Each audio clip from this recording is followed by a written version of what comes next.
Bonjour à toi, j'espère que tu vas bien.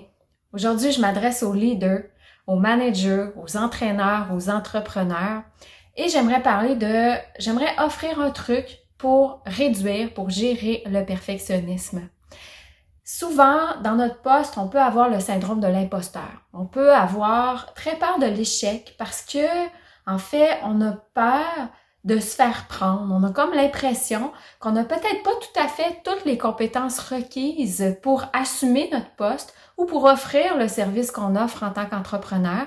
Et on se demande si on vit un petit peu dans la peur que les gens découvrent qu'on n'a pas tout à fait l'expertise qu'on prétend avoir ou qu'on devrait avoir à notre niveau.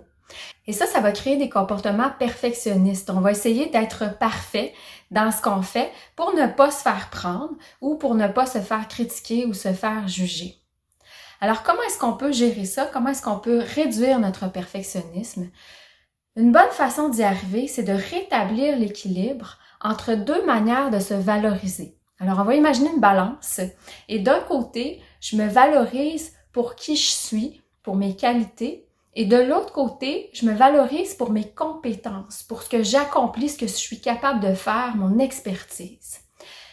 Si, en tant qu'entraîneur, en tant qu'entrepreneur ou manager, je me valorise principalement par mes compétences, c'est dans ces moments-là que je vais commencer à être perfectionniste.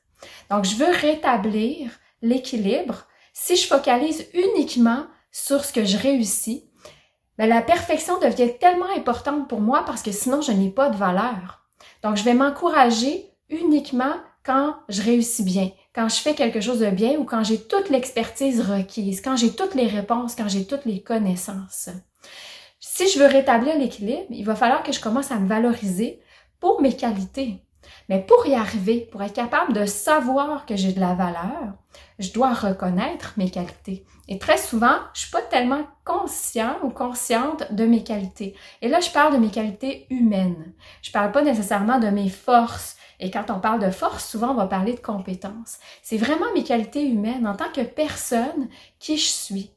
Quand ça va pas, quand je me sens pas suffisamment compétent ou quand je fais face à quand je suis dans des moments difficiles, si je veux me sentir mieux, si je veux être capable de rebondir, je veux ramener mon attention sur ce qui est bon, sur le positif, sur ma valeur. Donc, quelles sont mes qualités à moi? Et si j'ai de la difficulté à nommer mes qualités, ce que je peux faire, c'est prendre un moment pour demander à des gens. Je peux voir avec les gens, pourquoi est-ce que tu m'apprécies en tant qu'entraîneur? Pourquoi est-ce que tu m'apprécies en tant que coach? Pourquoi est-ce que tu m'apprécies en tant que manager? On se rend vulnérable quand on fait ça, mais souvent on va recevoir des belles réponses et on va généralement réaliser que les gens nous apprécient pour différentes qualités humaines que l'on a. Par exemple, on est bienveillant, on est généreux, on est à l'écoute.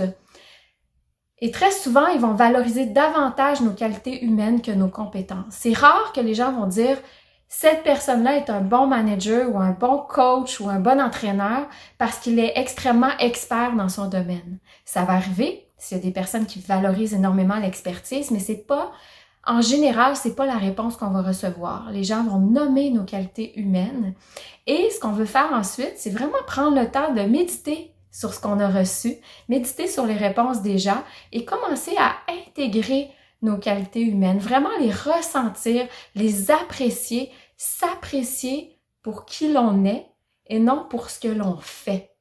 Commencer à être un peu plus dans l'amour de soi et moins dans le désir de performer.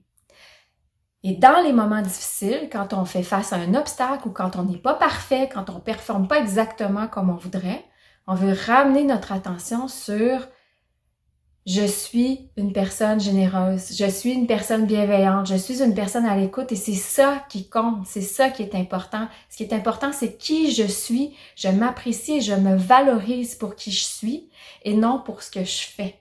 Et quand je suis capable de me valoriser, plus j'apprends à me valoriser pour qui je suis, plus je rétablis l'équilibre et ça me permet de rebondir parce que je suis capable de refocaliser mon attention du côté où j'ai besoin de le refocaliser quand ça va moins bien. Alors voilà, j'espère que mes conseils te sont utiles. Si oui, aime la vidéo, partage, abonne-toi à la chaîne et sur ce, je te souhaite un bon entraînement, une bonne réflexion, un bon coaching et à bientôt.